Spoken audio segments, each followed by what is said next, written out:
आणि यानंतर आता एक विशेष बातमी बघूया। 2 वर्षांपूर्वी अजित पवार महायुतीत डेरेदाखल झाले। सत्तेसाठी हिंदुत्ववादी पक्षांसोबत गेल्याची टीका अजितदादांच्या पक्षावरती केली जाते। पण त्यावरती राष्ट्रवादीचे नेते छगन भुजबळांनी दिलेलं उत्तर मोठं मार्मिक आहे आणि त्यामुळेच राजकीय वर्तुळात घरोब्याच्या चर्चेला आता सुरुवात झालेली आहे। अरे बाबा, आम्ही तरी कुठे लग्न केलेलं आहे? पण तुम्ही मग शरद, आम्ही फक्त त्यांच्या बरोबर आहे काय? समजलंय ना काय म्हणायचं? ऐकलत छगन भुजबळ काय म्हणाले ते?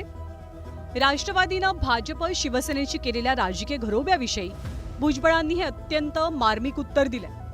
पुन्हा एकदा ऐका भुजबळ नेमकं काय म्हणाले।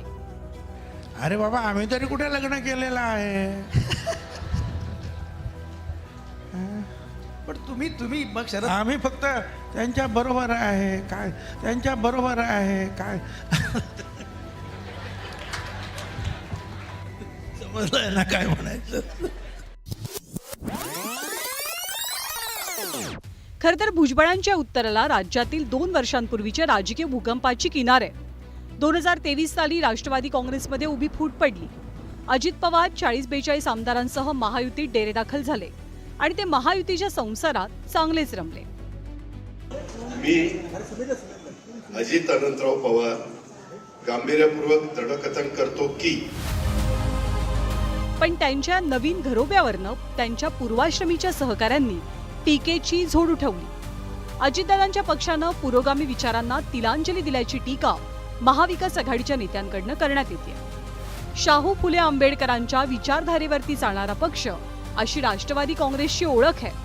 पण भाजप आणि शिंदेंच्या शिवसेनेसोबत केलेल्या युतीमुळे राष्ट्रवादीच्या पुरोगामित्वावरतीच प्रश्न उपस्थित केला जातोय।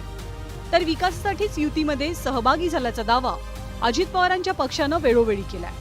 पण राजकारणात युती आणि आघाडी ही राजकीय फायद्या तोट्यावर ठरते हा आजवरचा इतिहास आहे। त्यामुळे देशात तसंच राज्यातही विविध विचारधारेचे नेते आणि पक्ष वेळोवेळी आणि गरजेपोटी सत्तेसाठी एकत्र आल्याचं आजवर पाहायला मिळालंय। गेल्या 5 वर्षात आपल्या राज्यातही असेच प्रयोग झाले।